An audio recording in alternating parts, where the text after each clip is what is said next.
Bismillahirrahmanirrahim. Dan juga salam dan salam semoga selalu tercurah kepada kita Nabi Muhammad SAW beserta keluarga dan para sahabatnya. Insya Allah sebelum kajian dimulai, kami dari Majelis kita mengaji ingin menyampaikan beberapa tata tertib kajian. Yang pertama, mohon para peserta menggunakan username dengan nama asli atau yang boleh dikenali. Yang kedua, mohon audio dimute selama kajian berlangsung, dan bagi awak nonaktifkan fitur videonya. Tanya jawab akan dilakukan setelah tausiah dari Ustaz. Untuk pertanyaan dapat disampaikan dengan menuliskan di kolom chat. Diimbau untuk menyiapkan alat tulis untuk bisa mencatat ilmu yang disampaikan dan menggunakan pakai terbaik saat kajian ini. Insya Allah setelah dimulai kitab masyarakat kita Qasas ini adalah pertemuan yang ketiga setelah yang pertama sudah membahas mengenai pendahuluan, yang dilanjutkan juga tentang pembahasan mengenai khusyuk, dan hari ini insya Allah akan membahas mengenai toharoh, yaitu bagian bab wudu, mandi besar dan tayamum. Insya Allah ini adalah satu materi yang sangat penting untuk kita simak bersama-sama, karena ini merupakan bagian ketiga dari persiapan kita sholat. Pada Ustaz Kiranda silakan. Bismillahirrahmanirrahim. Innal hamdalillah nahmaduhu wa nasta'inuhu wa nastaghfiruhu wa natubu ilaihi wa na'udzu billahi min syururi anfusina wa sayyiati a'malina. May yahdihillahu fala mudilla lahu wa may yudlil fala hadiyalah. Asyhadu an la ilaha illallah wahdahu la syarikalah wa asyhadu anna Muhammadan abduhu wa rasuluhu la nabiyya ba'dah. Ya ayyuhalladzina amanu taqullaha haqqa tuqatih wa la tamutunna illa wa antum muslimun. Fa in asdaqal hadithi kitabullah wa khairal huda huda Muhammadin sallallahu alaihi wasallam. Wa syarrul umuri muhdatsatuha wa kullu muhdatsatin bid'ah wa kullu bid'atin dhalalah wa kullu dhalalatin finnar. Ikhwan dan akhwat yang dirahmati Allah Subhanahu wa taala, para dokter yang dirahmati oleh Allah Subhanahu wa taala, kita lanjutkan bahasan kita tentang bekal salat, dan insyaallah pada kesempatan kali ini kita akan bahas tentang salah satu dari syarat salat, yaitu tentang bertoharoh, ya, karena Rasulullah SAW bersabda, la yaqbalullahu salata ahadikum idza ahdatha hatta yatawadda. Allah tidak akan menerima salat seorang dari kalian jika dia berhadas sampai dia berwudu, ya. Kemudian juga Rasulullah SAW bersabda, la tuqbalu salat bi ghairi tahur, bahwasanya salat tidak diterima kalau tanpa bersuci. Demikian juga Allah berfirman, ya ayyuhalladzina amanu idza qumtum ila sholati faghsilu wujuhakum. Wahai orang yang beriman, jika kalian hendak salat maka berwudulah. Baik, kita akan bahas sekaligus supaya tidak bingung. Jadi saya langsung akan bahas tentang wudu, mandi besar dan tayamum, ya. Baik. Kita akan bahas tentang toharah, ya. Toharah, bersuci, ya. Kenapa dibahas sebelum sholat? Karena dia adalah syarat dari syarat sholat. Kita tahu syarat sholat ada syarat sah sholat, ada syarat wajib sholat, ya. Nanti akan kita jelaskan. Syarat sah sholat diantaranya bersuci, diantaranya menghadap kiblat, diantaranya berniat, diantaranya menutup aurat, ya. Itu diantaranya syarat-syarat sholat. Diantaranya adalah bersuci. Dan bersuci, ya, secara umum ada dua, yaitu bersuci dari najis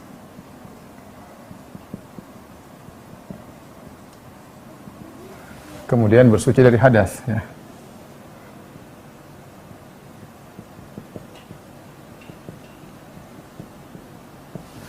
Najis bagaimana kita tahu, ya, bersuci dari najis, ya, kalau berkaitan dengan salat adalah tubuh harus suci dari najis, kemudian tempat salat juga harus bersuci dari najis, pakaian harus suci dari najis, ya.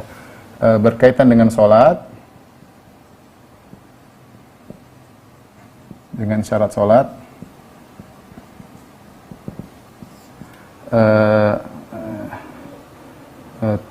badan, ya, suci dari najis, kemudian juga pakaian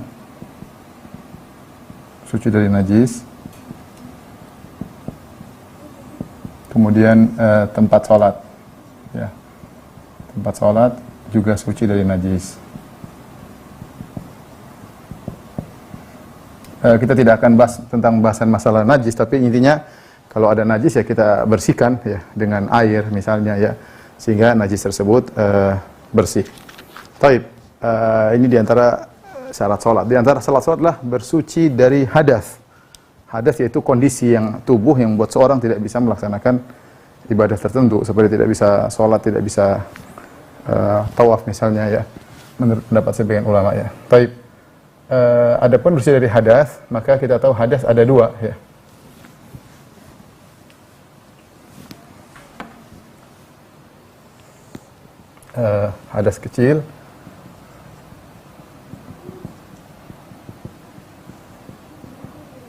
Hadas kecil, kemudian yang kedua bersuci dari hadas besar.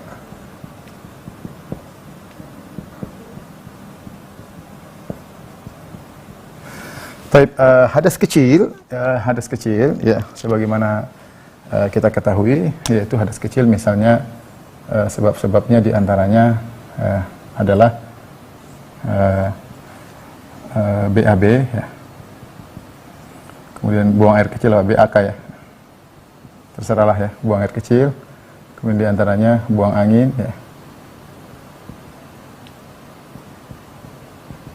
kemudian diantaranya tidur yang lelap,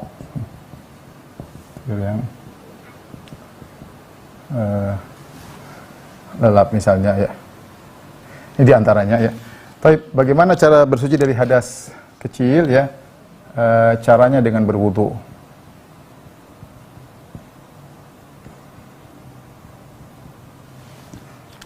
Kemudian juga diantaranya adalah keluar mani, keluar madhi ya, keluar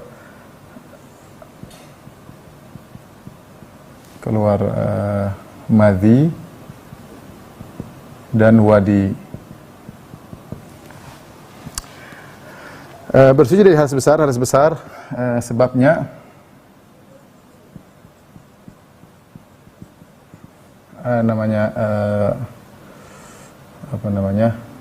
keluar air mani, baik sengaja maupun tidak sengaja ya, baik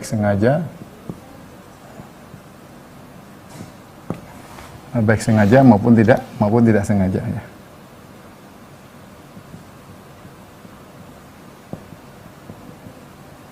Tidak sengaja misalnya apa? Misalnya mimpi ya, Adapun sengaja misal dengan berhubungan dengan cara yang halal, dengan berhubungan seksual, atau dengan cara tidak halal seperti dengan istimna atau onani ya. Kemudian di antara sebabnya juga adalah berjima ya,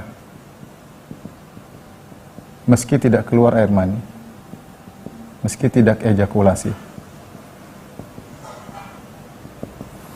Kemudian ya, yang ketiga adalah bersih dari haid.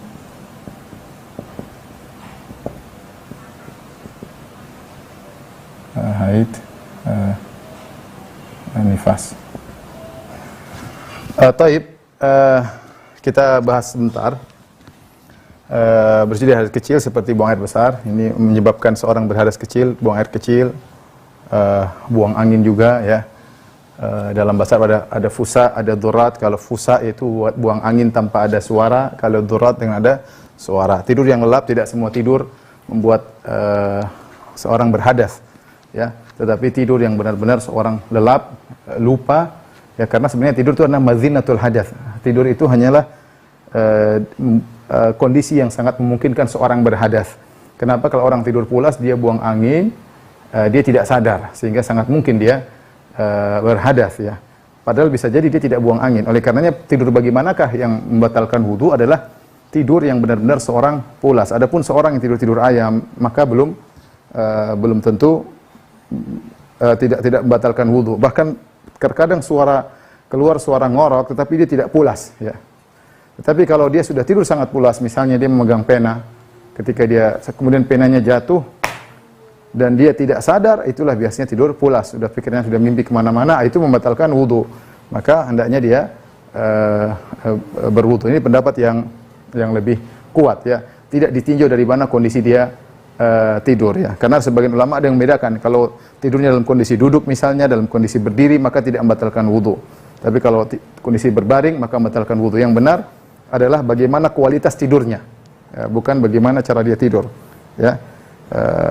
Adapun kalau keluar suara ngorok belum tentu ya. Karena berapa kali saya sholat di Masjid Nabawi ketika kita sholatul qiyam, itu sholat di bulan Ramadan 10 malam terakhir, sholat jam 1, kadang saya dengar orang sujud sambil ngorok di samping saya. Dia sujud sambil keluar suara ngorok, tapi begitu imam takbir dia bisa bangun, berarti tidurnya tidak pulas. Ini menunjukkan ngorok tidak merupakan tanda kepulasan. Kemudian keluar air madhi atau wadi. Adapun air madhi adalah air yang keluar karena seorang merasakan kelezatan seksual maksudnya, lagi berhasrat ya. Tetapi tidak disertai dengan ejakulasi, tidak disertai dengan futur ya. Dia adalah muqaddimah daripada air mani. Beda kalau mani itu dikeluar dengan ada ejakulasi, dengan air yang terpancar. Makanya Allah mengatakan mimma indafiq. Manusia diciptakan dari air yang terpancar, yaitu menyebabkan futur atau menyebabkan ejakulasi. Adapun madhi tidak. Madhi dia tidak mengambil, dia bukan mani, air yang keluar dari kemaluan baik laki-laki maupun perempuan ketika merasakan kelezatan, tapi tidak disertai dengan ejakulasi.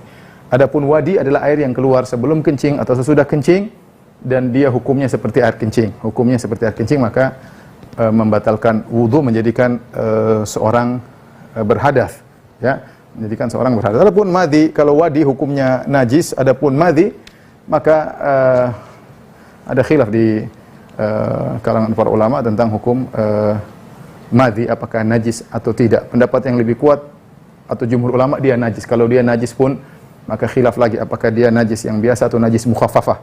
Ini pembahasannya di kesempatan yang lain insyaallah taala. Tapi di antara hal juga yang mungkin membatalkan wudu, misalnya keluar darah dari kemaluan wanita selain darah haid ya. Kalau darah haid hadas besar, tapi selain darah haid jika keluar darah dari kemaluan wanita selain darah haid maka dia membatalkan wudu. Membatalkan wudu hadas kecil. Baik, kita beralih sebab-sebab hadas besar. Hadas besar sebabnya adalah keluar air mani, baik sengaja misalnya berhubungan seksual atau dengan onani, masturbasi, ataupun tidak sengaja seperti mimpi ya. Baik laki-laki maupun perempuan, hukumnya sama. Oleh karenanya ada seorang wanita datang kepada Nabi SAW, kalau tidak salah Ummu Sulaim, dia berkata radhiyallahu anha, ya Rasulullah, hal alal mar'ati min ghuslin idza hiya ihtalamat? Ya Rasulullah, apakah seorang wanita wajib mandi junub, mandi besar jika dia bermimpi, yaitu berhubungan? Maka Nabi SAW berkata, na'am idza ra'atil ma'.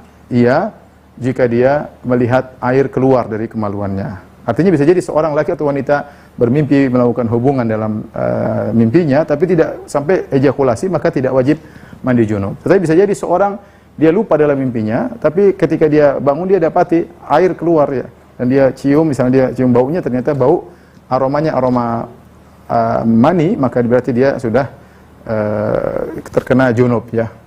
Mani hukumnya tidak najis. Pendapat yang lebih kuat mani tidak najis ya.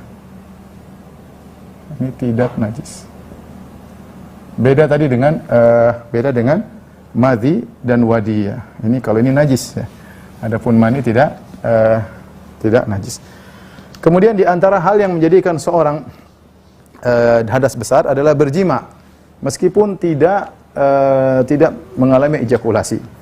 Berjima secara bahasa Arab artinya iltiqa al-khitanain, yaitu jika tempat khitan laki-laki bertemu dengan tempat khitan wanita. Gampangannya, jika kepala zakar lelaki tenggelam secara utuh, bukan seluruh zakar tapi bagian kepala zakar tenggelam dalam kemaluan wanita, maka telah terjadi jima. Meskipun tidak terjadi ejakulasi, telah terjadi jima, maka dia wajib mandi junub. Adapun jika kepala zakar tidak tenggelam seluruhnya, hanya seperduanya atau sepertiganya, kepala zakar tidak tenggelam semuanya dalam kemaluan wanita, maka belum dikatakan jima. Dikatakan jima jika ketemu dua tempat sunat laki dan wanita, meskipun tidak keluar air mani, maka telah wajib untuk mandi junub. Nabi SAW mengatakan, idzal taqa al-khitanani faqad wajabal ghuslu. Jika telah bertemu dua tempat khitan maka wajib mandi junub. Dalam hadis yang lain kata Nabi sallallahu alaihi wasallam, "Idza jalasa baina syu'abihal arba' tsumma jahadaha faqad wajabal ghuslu wa illam yunzil." Jika seorang laki telah duduk di antara kedua cabang wanita, itu di antara dua pahanya dan kedua tangannya, tsumma jahadaha, kemudian dia melakukan penetrasi, yaitu dia melakukan hubungan, maka faqad wajabal ghuslu, maka telah wajib mandi junub, wa illam yunzil, meskipun tidak terjadi ejakulasi, ya. Meskipun tidak terjadi ejakulasi. Kemudian yang ketiga, bersih dari haid dan nifas, ya, atau haid dan nifas, ya. Kalau dia ingin bersih, maka dia hendaknya mandi besar, ya.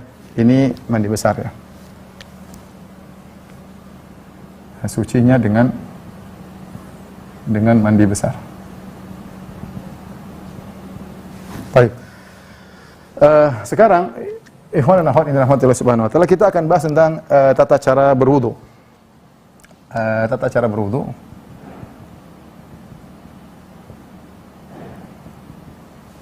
Tata cara wudu ada dua, ya. Kalau kita bilang tata cara minimal, ya.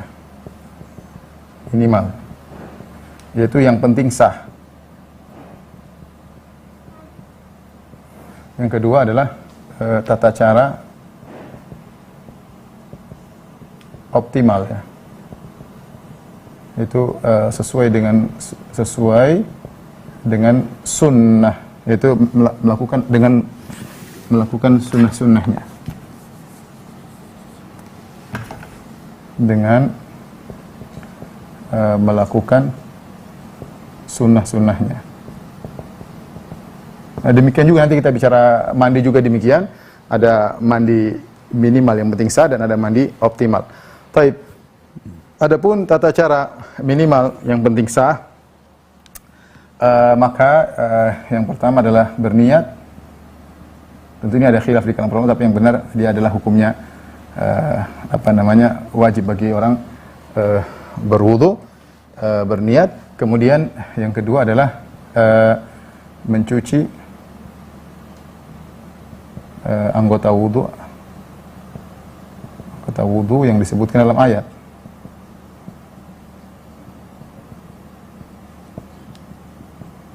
Dalam ayat, ya, secara tertib, ya, secara tertib, ya. Kemudian secara tertib dan sekali saja, ya, sekali saja, ya. Taib. Anggota wudu yang disebutkan dalam ayat secara tertib yaitu apa? Yaitu ya ayyuhalladzina amanu idza qumtum ila sholati faghsilu wujuhakum. Yang pertama adalah membasuh wajah. Ya, yang kedua adalah faghsilu wujuhakum wa aydiyakum, ya. Tangan, kedua tangan hingga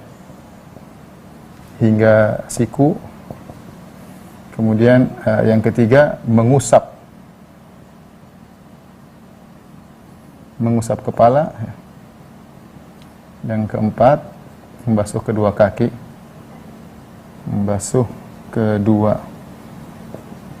kaki, hingga mata kaki, ilal ka'bain. Kata Allah Subhanahu wa taala dalam surat Al-Maidah ayat 6, ini surat 6 ayat 5 ayat 6. Kata Allah Subhanahu wa taala, ya ayyuhalladzina amanu idza qumtum ila sholati, wahai orang yang beriman, jika kalian hendak salat, faghsilu wujuhakum, maka sucilah wajah kalian, wa aydiyakum ilal marafiq, dan tangan kalian sampai siku, kemudian wamsahu bi ru'usikum, dan usaplah kepala kalian, wa arjulakum ilal ka'bain, dan basuhlah kaki kalian hingga ke mata kaki. Ingat, kita ada 3 istilah, perhatikan, ya. Ada 3 istilah, yang namanya menggosok, dalq, tadlik. Kemudian ada namanya membasuh, mencuci, al-ghusl. Yang ketiga adalah al-masah, ya. Jadi kalau saya ingatin aja, ini ada istilah, ya, tolong perhatikan. Ada namanya ad-dalq, itu menggosok. Kemudian ada namanya al-ghuslu, itu membasuh. Ada namanya al-mashu, mengusap. Apa bedanya ketiga ini? Ya. Adapun perhatikan, mengusap khusus kepala. Ini bagian apa? Kepala. Kepala. Al-ghuslu bagian anggota tubuh yang lain, bagian anggota wudu yang lain. Ad-dalq menggosok. Kalau membasuh dijelaskan oleh Ibnu Hajar rahimahullah adalah jarayanul ma, yaitu mengalirnya air. Jadi kita kalau membasuh, kita cukup mengalirkan air, maka sudah sah. Sudah sah. Ya. Jadi kalau misalnya kita kasih gampangan, kita wudu ya, kita buka keran, kemudian kita cuma kasih kaki atau taruh tangan gini, yang penting kena semua, air mengalir, sudah sah. Meskipun kita tidak menggosok. Ya, menggosok ini dianjurkan, namun tidak wajib. Yang wajib membasuh. Yang wajib membasuh, yaitu jaroyanul ma, air mengalir. Air mengalir maksudnya air mengalir di kulit kita. Ya, makanya untuk kita membantu kita mudahkan begini ya, sehingga airnya kita alirkan ya. Ya, tapi seandainya kita gini-gini aja sudah cukup ya. Jadi tidak harus digosok bagus agar kita bisa memastikan air kena seluruh anggota tubuh, tapi seandainya kita cuma mengalirkan air maka sudah sah. Makanya jika seorang memasukkan tangannya misalnya dalam ember, sudah jelas air mengalir di tangannya, maka sudah sah. Kalau dia menggosok lebih baik ya, tetapi tidak wajib. Adapun al-mashu jadi kalau ini aliran air, kalau al-mashu yaitu kita basahkan tangan kita, tapi jangan ambil air, cuma dibasahin doang. Ini perlu untuk apa? Perlu untuk mengusap kepala dan juga nanti kalau kita mengusap dua khuf. Jadi bukan kita ambil air, kalau ambil air itu untuk membasuh, mencuci kalau bahasa kita. Adapun al-mashu cuma yang penting tangan basah, kemudian kita untuk menggosok kepala kita ya. Menggosok kepala kita. Ya, ini mungkin bedanya antara ad-dalq, al-ghuslu dan al-mashu. Ini buat kepala, ini kalau ini lebih baik tapi tidak wajib. Ini tidak wajib. Ini tidak wajib. Makanya kalau ada seorang kemudian membasuh di kepala, salah dia ambil air, kemudian ini salah karena di kepala yang disuruh bukan membasuh tapi mengusap. Perlu dibedakan mengusap, membasuh dengan menggosok. Dari sini kalau kita misalnya lagi umroh, kemudian kita mengambil nggak ada air, kemudian kita ambil semprot-semprot itu, kita wudu, maka tidak pas ya. Kita harus semprot air yang banyak sehingga airnya mengalir. Adapun cuma ada air yang cuma nempel gitu, maka tidak ada air yang mengalir. Syaratnya harus air mengalir. Kispray kayak parfum. Itu tidak sah. Karena air tidak mengalir. Karena disebut dengan al-ghuslu, kata para ulama, jaroyanul ma, air yang mengalir. Maka kalau kita ambil pakai aqua baru kita alirkan. Nah, itu oke.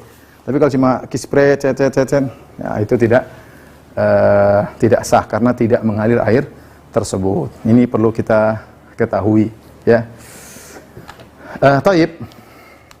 Sekarang kita bahas, kita masih bicara tentang tata cara wudu minimal yang penting sah. Taib, perhatikan di sini. Sekarang bagaimana cara berwudu?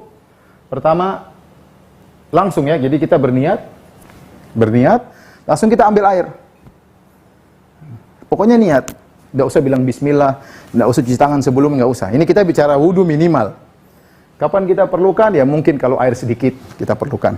Ya kita kenapa perlu bicara wudu minimal? Agar kita tahu mana ya wudu kita yang penting sah. Contoh kita di pesawat, kita butuh air yang sedikit. Jangan kita wudu yang sempurna, airnya banyak. Kita cuma punya air sedikit, maka kita wudu yang minimal yang penting sah. Atau kita buru-buru, kepingin dapat rakaat, maka kita wudu secukupnya agar kita dapat rakaat pertama misalnya. Ini contoh, jadi kita ngerti wudu minimal pentingnya tadi. Di antaranya saya contohkan ketika di pesawat dan ketika kita ingin segera mendapat rakaat tidak ketinggalan. Baik, bagaimana caranya? Berniat ingin berwudu, kemudian membasuh wajah. Basuh wajah sekali saja, jadi ambil air, kemudian basuh wajah. Apa itu wajah?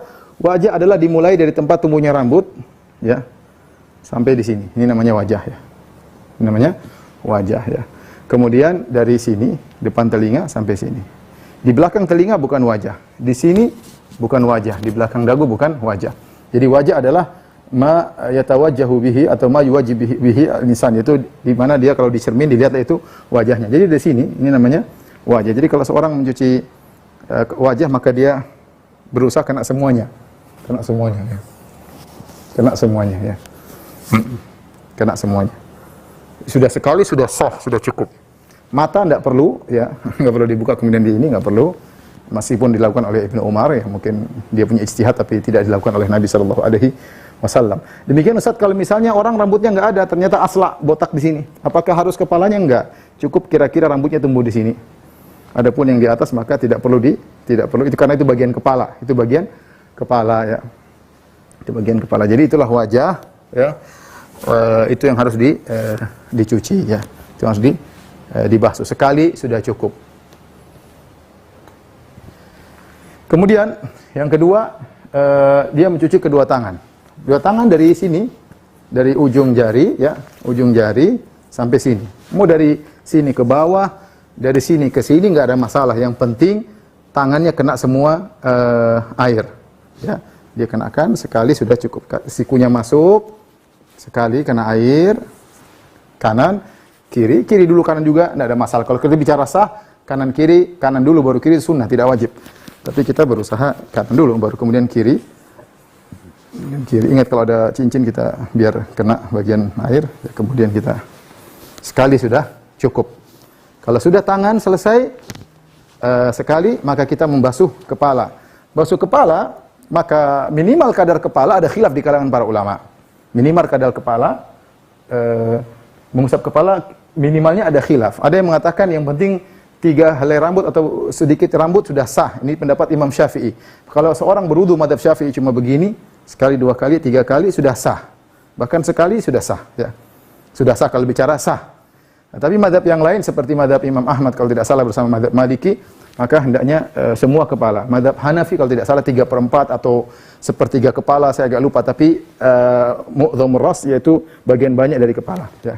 Kalau mazhab Syafi'i sedikit sudah sah. Makanya kita lihat saudara-saudara kita ketika mereka berwudu minimal, bukan optimal. Kalau optimal semua sepakat, seluruh kepala kena. Kita sedang berbicara wudu minimal. Maka mazhab Syafi'i begini-begini sudah cukup. Itu mazhab. Nah, kita menghargai saudara kita yang berwudu dengan cara demikian. Ya. Tapi kalau kita untuk hati-hati, kita berwudu begini ya. Begini. Ini ya biar kita keluar dari khilaf. Kalau kita berwudu begini nggak ada yang bilang nggak sah. Tapi kalau kita bilang wudu begini, ada yang bilang tidak sah. Mazhab Hambali bilang tidak sah, mazhab Maliki bilang tidak sah, mazhab Hanafi tidak sah. Yang sah cuma mazhab Syafi'i. Tapi kalau kita begini, satu, kemudian begini, nah, maka ini telinga nggak usah, telinga sunnah. Jadi cuma 1, 2, sudah. Atau sekali sudah cukup. Ini sudah sah. Itu cara mengusap kepala. Ya. Atau cara kedua, mungkin kita tidak ingin rambut kita berhamburan, maka kita boleh begini. Begini, terus baru begini. Ya, begini ya. Ini kita ambil dari tengah, sehingga kepala kita kena. Dan ini juga pernah dilakukan oleh Nabi SAW. Baru kita ambil lagi dari tengah begini. Sehingga rambut kita tidak terbongkar. Itu juga boleh mengusap kepala sekali saja. Sekali saja ya. Kemudian yang terakhir membasuh kedua kaki sekali. Kaki sampai ke mata kaki ya, sampai ke mata kaki dari sini sampai ke mata kaki ya. Kanan, kemudian yang kiri juga sampai ke mata kaki kiri. Dengan demikian sudah sah, namanya wudu minimal. Sudah sah salat wudu kita sudah sah. Mudah-mudahan bisa dipahami. Sekarang kita bicara tentang wudu maksimal. Saya ulangi, wudu minimal berniat muka sekali, tangan kanan sekali, tangan kiri sekali, kepala sekali, kaki kanan sekali, kaki kiri sekali, kita sudah bisa sholat. Ya, baik. Adapun kalau kita bicara wudu maksimal, ya, wudu maksimal, maka banyak sunnah-sunnah yang bisa kita kerjakan. Ya, yaitu kita berusaha menjalankan segala sunnah-sunnahnya. Di antara sunnah-sunnah ketika wudu, di antaranya adalah baca bismillah.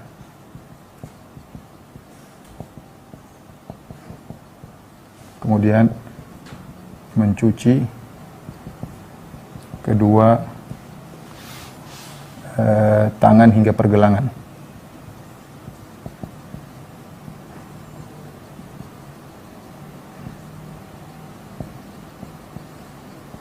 Kemudian diantaranya adalah mengusap kedua telinga.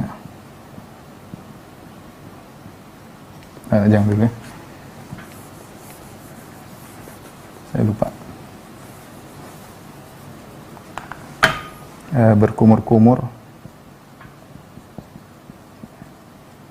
Berkumur-kumur, istinsyak, dan istinsar. Insyak menghirup air di hidung, istinsar mengeluarkan air dari hidung. Ya. Kemudian bagian wajah itu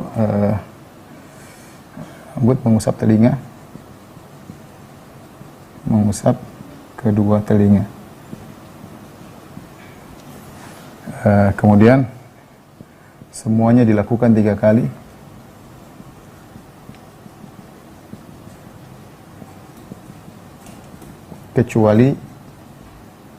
Kecuali kepala sekali. Kepala hanya sekali menurut jumhur ulama. Adapun mazhab Syafi'i kepala juga 3 kali. Tapi yang benar saya lebih condong bahwasanya cukup sekali. Inilah artinya ketika kita wudu dengan optimal, dengan sunnah, maka kita lakukan ini. Kemudian terakhir juga jangan lupa membaca doa setelah wudu.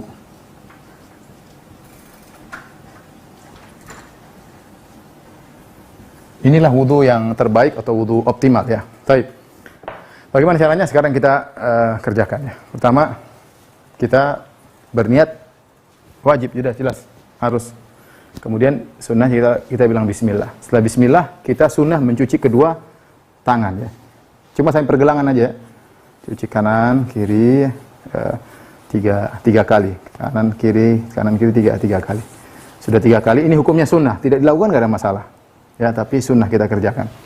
Setelah itu, kita mulai berkumur-kumur. Menurut mazhab Hambali wajib, tapi menurut jumhur hukumnya sunnah. Berkumur-kumur, kemudian kita menghirup air di hidung. Kata Nabi, "Fabalik ilistinfil insyak ilan takuna sha'iman." Sungguh-sungguh kalian menghirup air di hidung, tapi jangan kebablasan. Kecuali kau sedang puasa, maka hati-hati jangan sampai kebablasan. Kemudian wastansar, yaitu dihembuskan. Ya. 3 kali. Bagaimana caranya? Ada beberapa cara disebut oleh para ulama. Mereka memahami hadis-hadis Nabi SAW. Ada caranya. Setiap yang sering saya lakukan, kita ngambil sekali. Sebagian kita gunakan untuk berkumur, sebagian kita gunakan untuk menghirup, terus kita keluarkan sekali. Kemudian yang kedua kita ambil lagi, sebagian kita ambil untuk berkumur-kumur, yang sisanya kita untuk hirup, kemudian kita keluarkan 2 kali. Yang ketiga saya ambil juga sebagian, kemudian sebagian dihirup, kemudian dihembuskan. Itu boleh. Boleh juga sekali. Ada juga sekali ngambil air, kemudian dia sekalian berkumur 3 kali. Ada lagi sisanya 3 kali. Sekali aja diambil, boleh juga. Ya. Boleh juga diambil cuma kumur-kumur dulu, ya. Kumur sekali, menghirup sekali. Kumur jadi 6 kali cidukan. 1 mulut, 1 hidung. 1 mulut, 1 hidung. 1 mulut, 1 hidung. 6 kali cidukan. Semuanya boleh. Ya. Saya ulangi, boleh 1 cidukan untuk 3 kali berkumur, 3 kali beristinsar, boleh. Boleh 3 kali cidukan, seperti yang biasa saya lakukan. Boleh 6 kali cidukan. Boleh 6 kali cidukan, setiap cidukan 3 cidukan untuk berkumur-kumur, 3 cidukan untuk menghirup dan menghembuskan. Baik, ini hukumnya sunnah. Kemudian setelah itu kita membasuh kepala, membasuh wajah. Membasuh wajah, ingat, harus kena 3 kali. 1, 2, kemudian 3. Ya. Setelah itu kita mencuci tangan 3 kali. Ya. Ingat, tangan ulangi lagi dari sini. Jangan bilang, Ustaz saya tadi sudah cuci sampai sini, tinggal lanjutin dong Ustaz. Enggak, ulangi lagi dari awal. Ulangi lagi dari awal, dari ujung tangan sampai ujung siku. Terserah dari sini ke sini, sini ke sini, nggak apa-apa. Yang penting semuanya kena. 1, 2, 3. 1, 2, 3 ya. Karena Rasulullah SAW mendahulukan kan daripada kiri sunnahnya. Karena Nabi SAW yu'jibu atayammunu fi tana'uluhi wa tarajjulihi wa fi tuhuri wa fi sya'nih kulli. Rasulullah SAW suka mendahulukan yang kanan ketika menyisir rambut, ketika pakai sendal, ketika bersuci, ya, ketika dalam urusan semuanya. Jadi kanan dulu baru kiri. Kemudian mengusap kepala tadi, sunnahnya ba'da abi muqaddami ra'sihi thumma dhahaba bihi ila qafahu. Jadi pegang begini, kemudian bawa ke belakang sampai leher. Ingat ya, sampai di belakang sini, di ujung rambut di belakang. Ya. Summa raja' bihima min haits ila ma haitsu bada. Kemudian dikembalikan. Begini. Ya, itu cara. Jadi begini, kemudian mengusap telinga sekali. Ya, atau tadi saya katakan boleh kita begini. Terus kita begini, kemudian telinga sekali. Bukan 3 kali, semuanya kepala. Karena kenapa dia sekali? Karena dia bukan membasuh.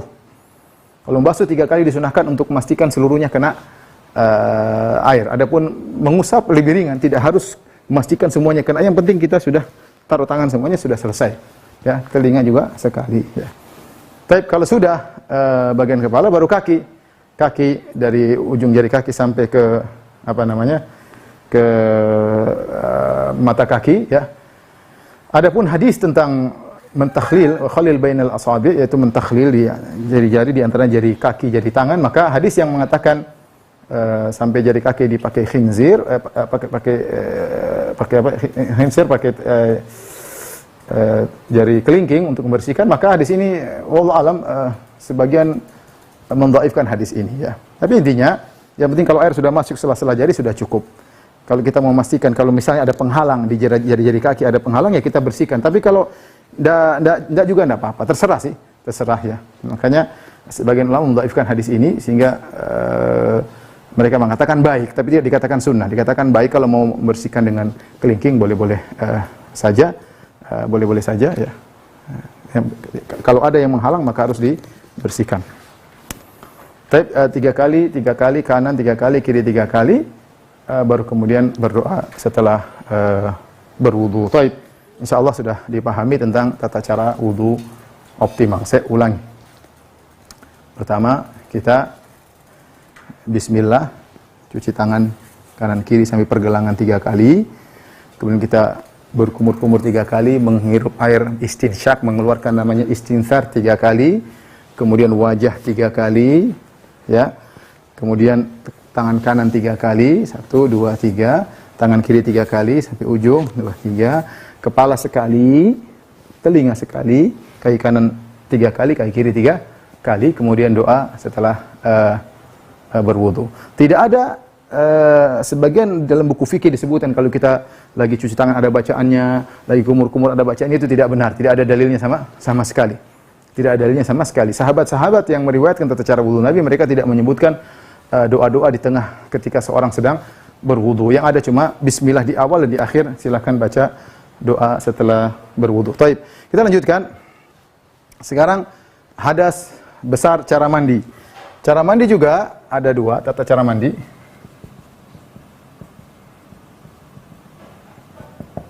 Ada minimal, ada optimal ya. Minimal yang penting sah. Ada cara optimal ya, yaitu menjalankan semua sunnah.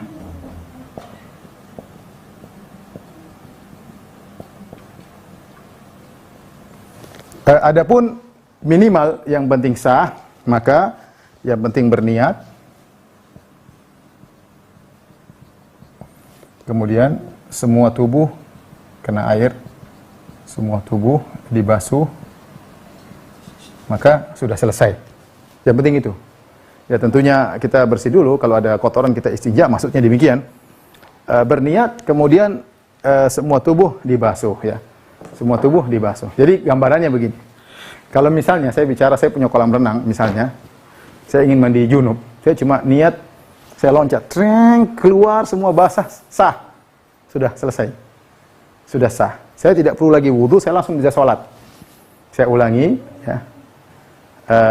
Menggosok dalk itu hukumnya tidak diwajibkan. Yang penting kita basuh.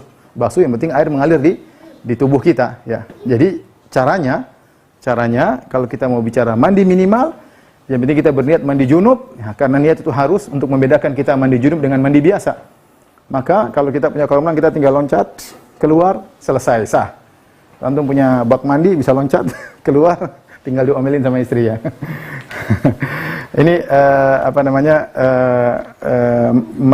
mandi minimal, sah ya. Ya kalau kita punya shower sudah, nggak usah pakai kanan, nggak usah kiri, langsung yang penting basah semua, selesai.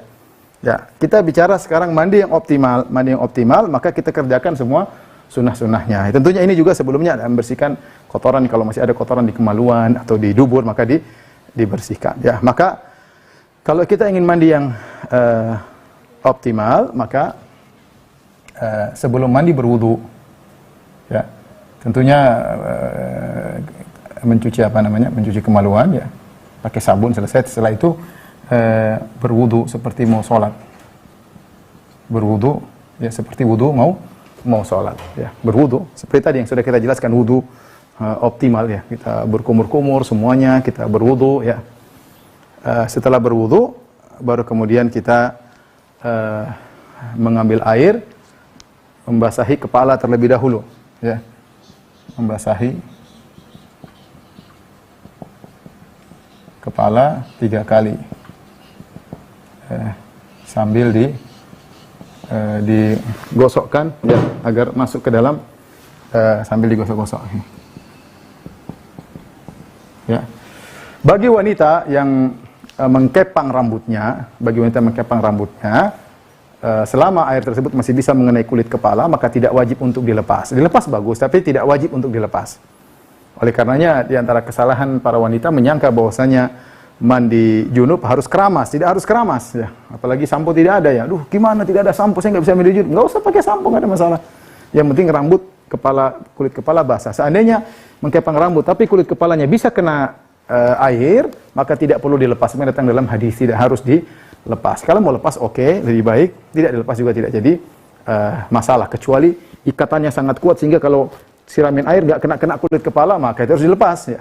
Tapi kalau ternyata masih bisa mengenai kulit kepala, mungkin dengan masukkan jari, maka tidak perlu dilepas kepangan tersebut ya. Tidak perlu lepas kepangan tersebut. Jadi ambil air, maka kita basahi kepala. Jadi setelah kita berwudu, kita ambil air, kita basahin kepala, kanan, tengah, kiri, sambil digosok-gosok ya.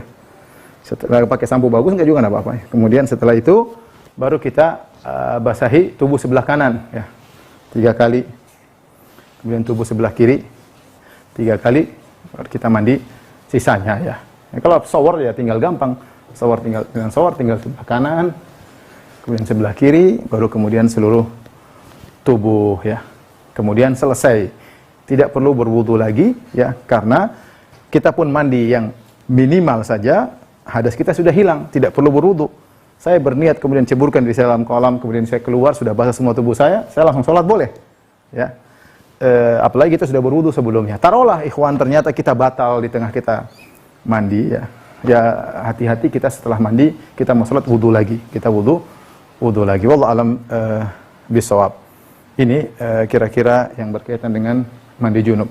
Seandainya setelah kita mandi junub ternyata kita sudah pakai pakai handuk, terus kita periksa ternyata masih ada air mani yang keluar lagi dari kemaluan kita, maka tidak perlu mandi junub lagi.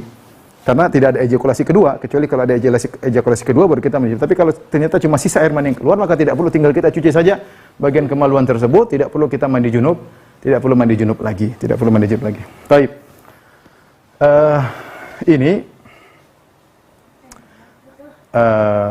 Sekarang kita bahas tentang menggunakan al-khuffain.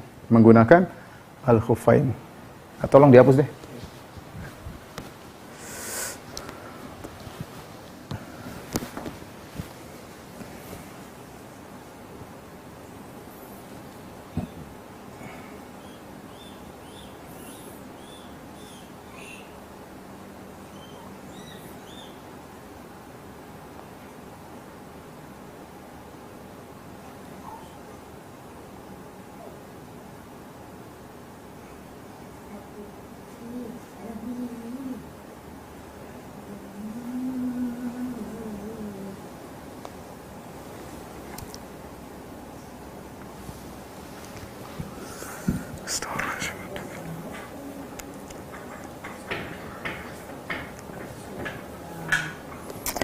Tayyib, ikhwan dan akhwat yang dirahmati Allah Subhanahu wa taala, kita bahas sekarang tentang bagaimana menggunakan al-khuffain ya.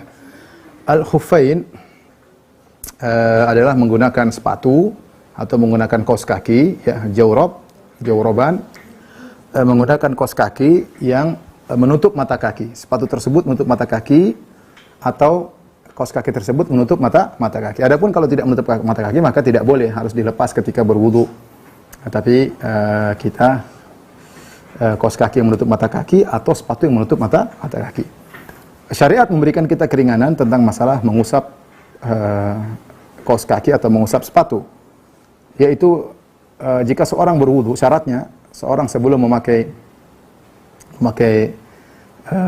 kaos kaki atau sepatu, dia berwudu terlebih dahulu. Fa inni adkhaltuhuma tahiratain. Sebenarnya dalam hadis ya, hadis Al-Mughirah kalau tidak salah, Nabi SAW mengatakan bida'huma fa inni adkhaltuhuma tahiratain. Biarkan, jangan lepas sepatuku, sungguhnya aku memakainya ketika aku dalam kondisi suci. Jadi syaratnya seorang boleh mengusap kedua sepatu atau kedua kaos kaki dengan syarat ketika dia memakai kaos kaki atau sepatu tersebut dia dalam kondisi sudah bersuci. Sudah berwudu atau sudah mandi junub, maka dia pakai. Kalau dia sudah dalam kondisi bersuci, kapan dia, ini secara ringkas saja ya, sebenarnya pembahasan panjang. Kapan dia batal dari wudunya, misalnya saya naik pesawat. Kemudian sebelum naik di pesawat saya sholat dulu, kemudian saya berwudu, kemudian saya pakai kaos kaki, kemudian saya naik pesawat. Ketika saya naik pesawat, nanti kalau saya batal di pesawat, saya ingin sholat, maka saya tidak perlu untuk mencuci kedua kaki lagi. Bagian atas saya berwudu biasa, apalagi saya berwudu minimal, sekali-sekali aja. Kemudian bagian kaki tinggal diusap. Cara mengusap kaki begini, kita taruh kaki begini, kita usapin tangan kanan di atas kaki kanan, begini, tangan kiri di atas kaki kiri. Itu cara mengusapnya. Coba window, mungkin dia.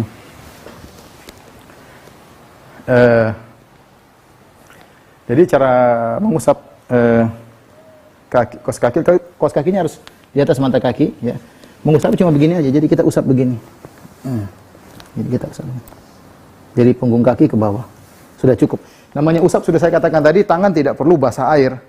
Tidak perlu basah air banyak. Yang penting ada air. Jadi jangan pakai air. Ini nggak perlu pakai air, cuma diusap begini doang. Sudah sah. Sekali saja. Sehingga tidak perlu kita lepas kaos kaki, tidak perlu kita lepas sepatu.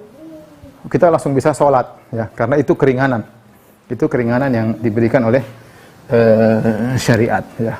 Caranya mudah insya Allah. Jika Anda tidak melepas sepatu, maka diusap sepatu. Tapi kalau Anda melepas sepatu, maka yang diusap kaos kaki. Yang diusap adalah kaos kaki. Ini sangat penting kalau kita bersafar. Kalau Indonesia mungkin tidak begitu penting, tapi kalau kita bicara di daerah yang musim dingin, kita sangat membutuhkan hal tersebut. Karena kalau kita sering mengenakan air ke kaki, maka kita kedinginan, ya. Makanya pakai kaos kaki tebal, sudah kita boleh mengusap, ya. Sampai kapan kita boleh mengusap? Dibedakan antara yang mukim dengan musafir. Kalau yang mukim, dia boleh mengusap selama 24 jam. Dia nanti batal kedua, sholat lagi usap aja, nggak usah dibuka kaos kakinya, nggak usah dibuka khufnya. Sampai sholat sampai 24 jam. Adapun kalau musafir maka dia boleh 3 hari, nggak usah dilepas-lepas, ya. Meskipun bau, nggak usah dilepas 3 kali, yang penting selama 3 hari. Kalau sudah 3 hari maka dia harus lepas, dia harus wudu seperti biasa lagi, pakai lagi 3 hari lagi, nggak ada masalah, selama dia musafir. Kalau mukim cuma sehari, kecuali kalau junub maka tidak boleh mengusap. Kalau junub tidak boleh mengusap, maka harus dilepas. Kalau junub tidak boleh mengusap, tapi harus dilepas. Baik. Demikian juga wanita yang berkhimar, saya ada tulisan khusus tentang masalah ini, wanita yang pakai jilbab, yang jilbabnya susah untuk dia buka, terutama ketika dalam perjalanan. Ketika dia berwudu, dia boleh mengusap bagian luar saja, sudah cukup. Dia boleh mengusap bagian luar, tidak harus dia buka jilbabnya, apalagi repot pasang sana pasang sini, maka cukup dia luar. Rasulullah pernah mengusap imamah. Ya. Taib, kita lanjutkan sekarang tayamum, ya. Secara ringkas saja, tayamum. Tayamum ini adalah pengganti wudu dan mandi besar. Dari sini kita tahu tayamum adalah untuk hadas kecil dan hadas besar, ya. Adapun kondisi yang membolehkan tayamum,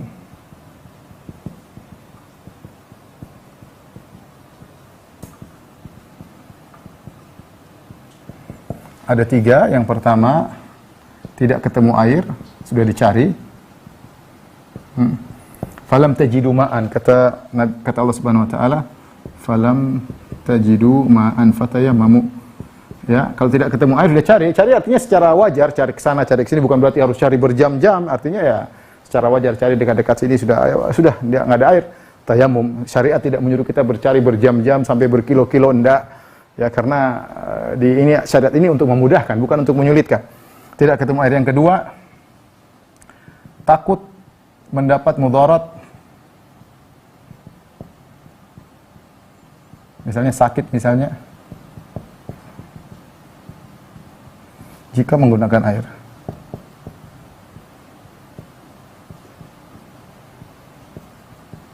Jika menggunakan air, dia tidak sakit, tapi kalau dia pakai air dia takut sakit. Misalnya musim dingin.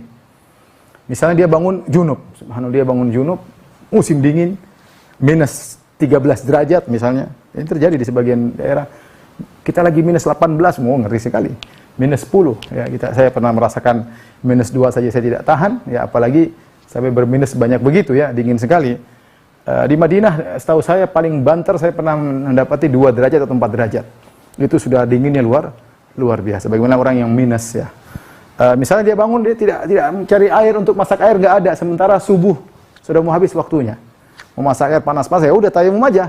Dia sehat. Tapi kalau dia mandi pakai air, khawatirnya dia bakalan kena mudarat, sakit, flu atau yang lainnya, maka tidak harus dia mandi. Dia boleh bertayamum. Kondisi yang ketiga adalah jika dia sakit. Ini dia sehat ya, ini sehat, kondisi sehat.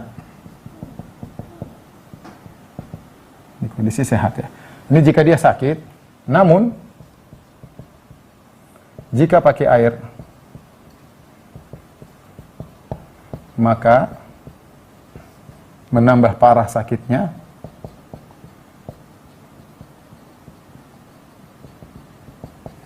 Atau menunda kesembuhannya.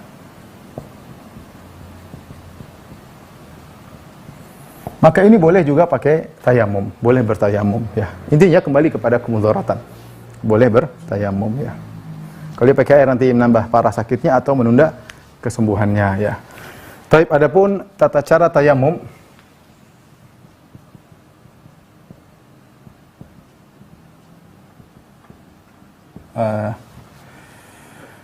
pertama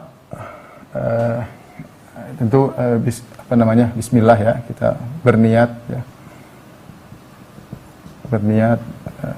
Bismillah, menepuk kedua tangan ke tempat yang ada debunya, yang ada debu atau tanahnya. Kemudian yang keempat, menepis tangan atau meniup untuk mengurangi debu atau tanah yang nempel.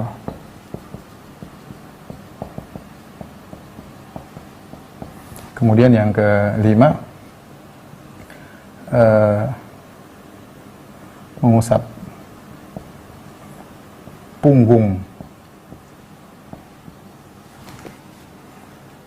telapak tangan kanan dan telapak tangan kiri.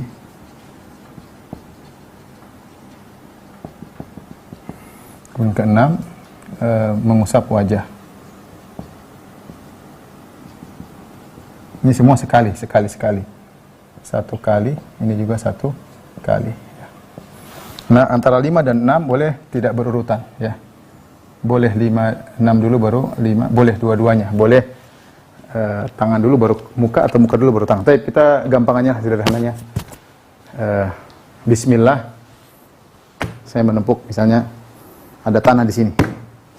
Kalau tanahnya banyak saya bersihkan. Atau saya biar agak kurang, karena bukan maksudnya untuk membuat topeng dengan tanah, tidak. Yang maksudnya yang penting ada debunya, syaratnya terpenuhi. Tapi ini di mana? Mana aja yang penting ada debunya. Mau di lantai boleh, Di pohon ada debunya boleh, ya. Di hewan ada debunya boleh, di muka teman kalau debunya juga boleh. Pokoknya ada debu di tangan. Di pesawat kalau debunya silakan. Yang penting ada debunya. Kalau nggak ada debunya nggak bisa, harus ada debunya. Jadi kalau banyak debunya, kalau sudah sedikit ya sudah nggak usah ditiup. Kalau masih banyak kan. Kemudian caranya nih, telapak kanan dari sini dari punggung gini sekali. Ya, jadi dengan menggunakan telapak tangan kiri mengusap punggung kanan. Ya. Kemudian telapak kanan untuk mengusap punggung kiri. Kemudian wajah sekali. Sudah. Boleh dibalik setelah kita bismillah. Wajah dulu, baru kanan, baru kiri. Sudah sah. Ya, sudah sah. Itu sudah cukup untuk bertayamum. Datang dalam sebagian riwayat 2 kali tepukan, boleh. Kalau kita lihat debunya kurang, kita tambah lagi. Misalnya buat tangan sudah habis, buat wajah belum ada, tepuk lagi sekali, tidak apa-apa. Nah, dalam sebagian juga riwayat ada mengusap sampai ke siku, tapi tidak wajib. Yang wajib sini ada yang mau nambah, boleh dalam sebagian riwayat, tapi yang penting adalah kanan dan kiri. Sudah, itu namanya tayamum. Dan dia bisa mewakili hadas kecil maupun hadas besar. Bisa mewakili hadas kecil dan hadas besar, ya. Taib.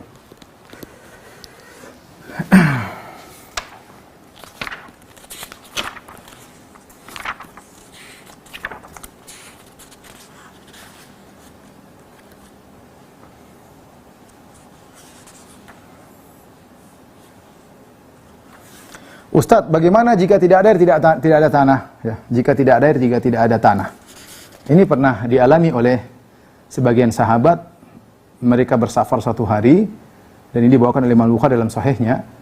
Ketika itu mereka berhenti, ternyata sudah waktu masuk waktu sholat subuh. Waktu itu belum ada ayat tayamum turun. Belum ada ayat tayamum turun. Sehingga wan nasu laisu ala ma wa laisa ma'ahum ma. Kata Aisyah radhiyallahu anha, orang-orang tidak dalam kondisi wudu dan mereka tidak bawa air. Akhirnya ketika sudah masuk waktu sholat subuh, ada di antara mereka sholat tanpa berwudu. Gimana? Ada yang junub, ada yang batal, tidak ada air, gimana? Ya mereka sholat aja begitu, tanpa berwudu. Baru kemudian turun ayat tayammum, fatayammamu sa'idan thayyiba. Jadi maksud saya ketika itu mereka sempat sholat tanpa bersuci. Karena ketika itu yang baru boleh digunakan untuk bersuci cuma air. Ketika air tidak ada, mereka sholat tanpa bersuci. Ini dijadikan dalil oleh Ibnu Hajar, rahimahullah ta'ala, dan juga para ulama. Berarti kalau kita tidak punya, bisa untuk berwudu dengan 2 alat bersuci, tanah maupun air tidak ada, maka kita boleh sholat tanpa berwudu, tanpa bersuci. Bagaimana kondisi ini? Contoh, kondisi dia mungkin sakit. Badannya tidak boleh kena debu, badannya tidak boleh kena air. Mungkin ada kondisi orang sakit. Sehingga dia sholat, fattaqullaha mastata'tum, gugur kewajiban tersebut, bertakwa kepada Allah semampunya. Ini contoh pertama. Contoh kedua, dia di pesawat. Di pesawat tidak boleh, ternyata tidak boleh pakai air. Dilarang oleh pramugari, nggak boleh wudu dia, dilarang. Kita taat sama penguasa raja pesawat, ada peraturan kita nggak boleh ngelanggar. Ya. Kalau tidak dilarang ya silakan. Dan kita tidak menemukan debu di pesawat. Cari debu semuanya bersih, pesawat mahal, debunya nggak ada. Di kelas, bisnis kelas nggak ada debu, gimana? Coba di sendal antum ada nggak debu? Kalau ada sendal antum boleh pakai debu di sendal. Tapi ternyata antum juga sendalnya kinclong, nggak ada debu. Gimana? Nggak bisa. Ketika nggak ada debu, nggak ada air sama sekali, boleh seorang sholat. Kalau dia khawatir waktu tidak memungkinkan, dia sholat meskipun tidak dalam kondisi bersuci. Fattaqullaha mastata'tum, bertakwa semampumu. Contoh lagi, contoh sekarang petugas kesehatan yang pakai ADP ya. Dalam sebagian kondisi mereka harus kerja pakai ADP skala ADP.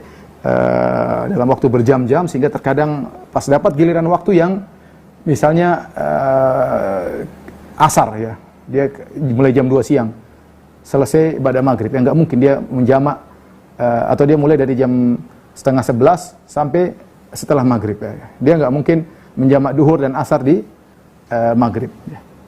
Oleh karena dia harus sholat pada waktunya, sementara tidak mungkin dia lepas ADP. Kalau lepas ADP virus pada masuk ya. Berdasarkan ilmu mereka. Oleh karenanya dia boleh sholat meskipun dalam kondisi demikian, tanpa bersuci, karena kondisi tidak memungkinkan. Alhamdulillah Islam itu memudahkan, alhamdulillah. Bentar.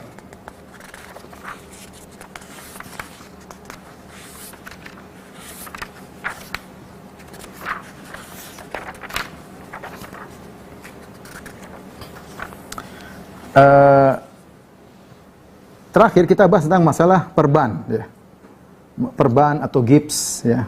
Perban atau gips ini bisa lihat di halaman 103 di buku bekal sholat jilid 1 halaman 103, mengusap jabirah atau perban dan semisalnya, ya. Maka misalnya ada luka, kondisi luka ada beberapa kondisi. Pertama, luka tersebut dalam keadaan terbuka dan tidak membahayakan baginya jika terkena air. Luka terbuka, tidak diperban, dan kalau kena air tidak jadi masalah, maka harus kena air, baik untuk wudu maupun mandi junub. Yang kondisi kedua, luka tersebut terbuka, akan tapi dapat membahayakan jika terkena air. Dalam keadaan ini wajib untuk mengusap anggota badan tersebut tanpa harus membasuhnya. Jadi kalau ada luka di sini dan dia terbuka, ya sudah, kita bagian yang lain, bagian luka tidak usah kasih kena air, karena tidak mungkin. Karena kalau kita kasih kena air, dia tambah parah atau tambah tidak sembuh-sembuh. Ya. Luka tersebut terbuka dan dapat membahayakan jika dibasuh maupun diusap. Dalam keadaan ini maka cukup diberi dengan tayamum, ya. Tadi yang pertama, maaf, yang kedua, kalau dia luka bisa diusap, tidak diguyur air, diusap, maka cukup diusap. Ini kondisi kedua tadi, lukanya terbuka tapi bisa diusap, ya, maka diusap, tapi tidak bisa dibasuh. Kondisi yang ketiga, tidak bisa diusap dan tidak bisa dibasuh. Maka caranya bagaimana? Lukanya terbuka, tidak bisa diusap, tidak bisa dibasuh. Caranya kita bertayamum. Untuk bagian yang ini kita bertayamum. Ini ada khilaf, ada yang mengatakan kita sudah berwudu, misalnya kita punya luka di sini, ya. Misalnya kita punya luka di sini terbuka. Kita nggak bisa usap, kita nggak, apalagi dibasuh. Caranya bagaimana? Kita berwudu bagian yang lain. Setelah semuanya, terus ini bagaimana caranya? Ada dua pendapat di kalangan para ulama. Ada yang mengatakan yang ini kita ganti dengan tayamum. Ada yang mengatakan ya sudah, tidak perlu, ya sudah, biarin aja. Fattaqullaha masata'tum. Saya lebih condong pada pendapat yang kedua. Artinya kalau ini luka nggak bisa disentuh air, ya sudah, nggak usah. Tidak perlu kita tayamumkan, Tapi ada khilaf, sebenarnya mengatakan karena bagian tidak kena maka harus ditayamumkan.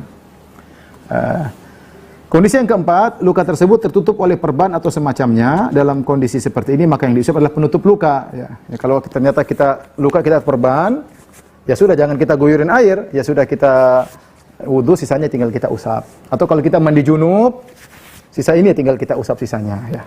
Gampang. Kalau ada perban, mudah. Perban, ya sudah, tinggal kita usap aja. Ya, tinggal kita usap, ya. Ini berbeda dengan khuf. Kalau khuf ada waktunya, kalau ini nggak ada. Nah, perbannya sebulan, ya sebulannya terus kita usap, tidak ada masalah. Dan kita pakainya nggak harus dalam kondisi suci. Beda dengan kalau khuf dipakai harus dalam kondisi suci. Tapi demikian saja, ikhwan dan akhwat yang dirahmati Allah Subhanahu wa taala, yang saya sampaikan pada kesempatan kali ini. Kalau ada yang bertanya, saya persilakan. Wallahu taala alam bisawab. Alhamdulillahirrahmanirrahim. Jazakumullah khairan Ustaz Firanda atas materi yang disampaikan malam hari ini. Sangat lengkap sekali mengenai taharah, mulai dari wudu, mandi besar, dan tayamum, disertai juga dengan penjelasan seperti apa yang minimal dan juga optimalnya, dan juga kondisi-kondisi yang mungkin ditemui jika mungkin sakit atau mungkin ada kesulitan di keseharian. Ustaz, ada pertanyaan Ustaz terkait dengan kondisi pasien Ustaz. Misalkan bagaimanakah caranya wudu dan status wudu bagi pasien yang terpasang selang kencing atau popok? Ini juga bisa terjadi pada anak berkebutuhan khusus yang menggunakan pampers seperti itu, Ustaz. Bagaimana? Kalau dia lagi pakai kateter, ya maksudnya, atau dia atau pakai pampers, orang yang mungkin berkebutuhan khusus atau najisnya keluar terus tidak berhenti, maka kita wudukan. Kalau dia tidak bisa wudu, kita wudukan, kita bantu wudukan, ya. Adapun kalau keluar air kencing yang karena ada penyakit, maka ini dimaafkan. Itu namanya salasil baul, ya. Ada kondisi ketika seperti dipasang kateter, meskipun air kencingnya jalan terus, nggak ada masalah, dia berwudu seperti biasa. Air kencingnya keluar terus, dia tidak batal. Kenapa? Karena dia lagi dapat uzur di situ. Dia hanya batal kalau dia buang angin atau buang air besar, baru dia batal. Seperti ada seorang kena penyakit, setiap 5 menit ada tetes air keluar dari kemaluannya. Setiap 5 menit, berarti dia terkena penyakit salasil baul. Untuk itu, salasil baul ini, maka dari sisi kencing yang keluar, dia diberi uzur. Tidak membatalkan wudunya, tidak membatalkan wudunya, maka dia batal dari sisi lain. Kalau dia buang angin atau buang air besar baru dia batal. Ya. Demikian juga ada orang terkena penyakit dengan salasil rih. Setiap 5 menit buang angin, setiap 5 menit buang, nggak bisa dia tahan. Setiap 5 menit buang angin. Maka dalam kondisi demikian, kalau dia buang angin tidak membatalkan wudu. Yang membatalkan wudunya kalau dari sisi yang lain, dia buang air kecil atau buang yang besar. Jadi bagaimana kita wudukan ketika masuk waktu sholat, kita wudukan, setelah itu dia sholat. Sholat sunnah. Ya, misalnya ada seorang, si fulan, dia terkena penyakit salasil rih, yaitu kentut yang tidak pernah berhenti. Buang angin 5 menit, buang angin. Bagaimana caranya? Ketika azan berkumandang, dia berwudu seperti biasa. Kemudian dia pergi sholat, buang angin tidak ada masalah. Tidak batal, tidak dianggap batal, karena itu uzur yang Allah berikan kepada dia. Kecuali kalau batalnya karena buang air kecil, kalau karena buang air besar baru batal. Jadi kalau ada anak yang atau yang orang tua yang sakit pakai kateter, kita wudukan, kencingnya tersebut tidak membatalkan wudunya. Wallahu a'lam bishawab ya. Tadi ada yang tegur, katanya saya bilang ADP ya. Tadi harusnya baju APD bukan ADP ya. Yang ADP itu motor ya. APD ya. ADP motor ya. Habis kawan saya kayaknya baru beli motor ADP, jadi saya tadi bingung antara ADP dengan APD. Oke. Lanjut. Baik Ustaz, jadi tadi ada uzur Ustaz ya bagi pasien yang sakit. Yang dipasang kateter maka uzur. Kasus yang ya, misalkan seseorang Ustaz bila sudah wudu, kemudian tubuhnya mengeluarkan darah, misalkan ada luka. Ini mungkin kasusnya tidak terduga Ustaz, sebelumnya mungkin orangnya sehat dan tidak ada darah yang keluar seperti itu.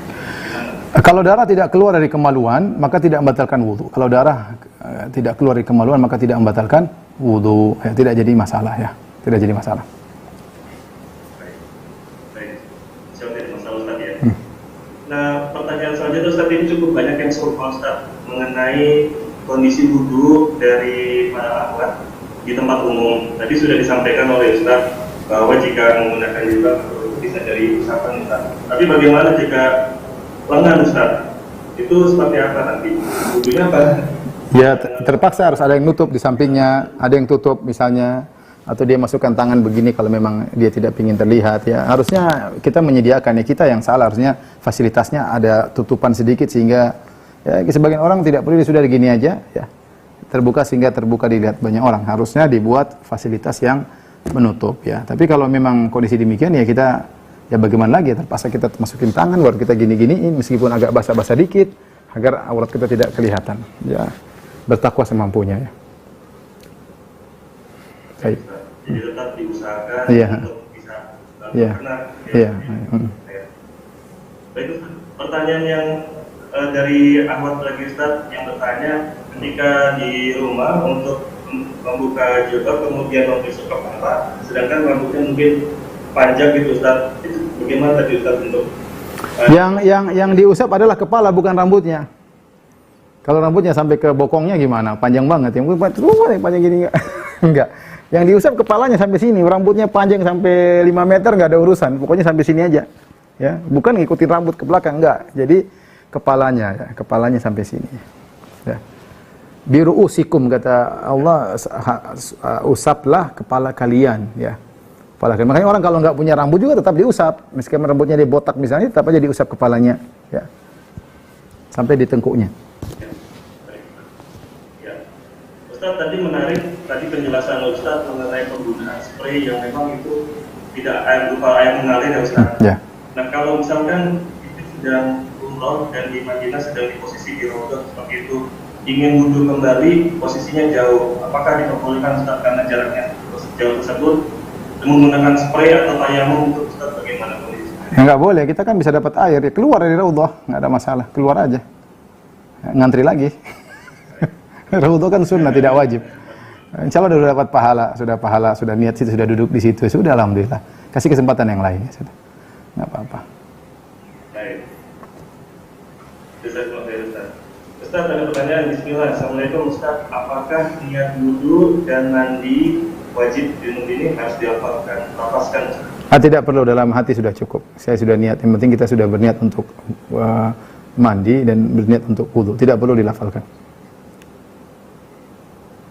Baik, Pak Dokter, 3 pertanyaan lagi. 3 pertanyaan lagi, tolong dipilih. Ya, Ustaz. 3. Pendek-pendek ini, Ustaz. Ya. Yang mudah-mudah aja yang 3. Jadi, Assalamualaikum. Ya. apakah ada hal-hal yang dapat membatalkan mandi junub sehingga mandi junub tersebut tidak sah?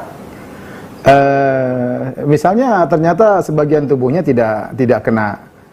Kalau mandi junub tidak ada. Yang penting badan semua sudah kena air, sudah niat, sudah sah ya. Kecuali ternyata bisa mandi junub, ternyata lengannya belum kena air ya, berarti tidak sah ya. Tapi kalau sudah kena semua, sudah sah. Kalau dia ternyata buang angin atau kencing setelah itu, berarti yang batal cuma tinggal dia wudhu saja. Tapi mandi junubnya sudah hilang. Nah, kalau dia kencing atau dia buang angin setelah itu, ya tinggal wudhu saja. Dua lagi. Baik Ustaz. Kalau ya, ini masih terkait tadi Ustaz, boleh kalau misalkan kita di awal mandi junub sudah wudhu Ustaz, tapi kalau kita mau sholat belum batal, kita masih bisa sholat atau? Langsung sholat. Bahkan nggak usah wudhu pun kan, kalau kita mandi junub yang minimal tidak ada wudhu sudah sah. Bismillah, loncat masuk kolam, keluar, tinggal sholat bisa langsung. Karena ketika hadas besar kita terangkat, yang kecil juga otomatis terangkat. Ustaz, ada yang bertanya Ustaz. Terakhir ini, terakhir. Saya pernah, ya insya Allah Ustaz.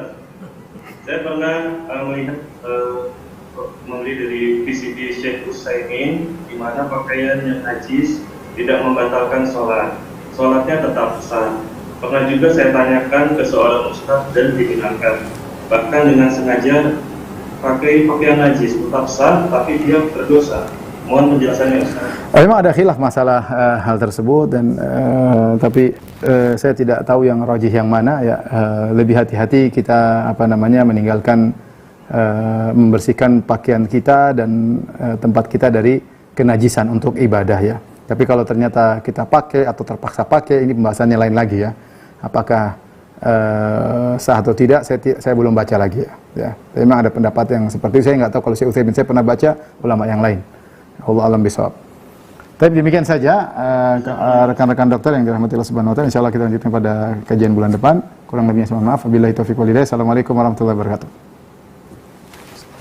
Waalaikumsalam warahmatullahi wabarakatuh. Jazakumullah.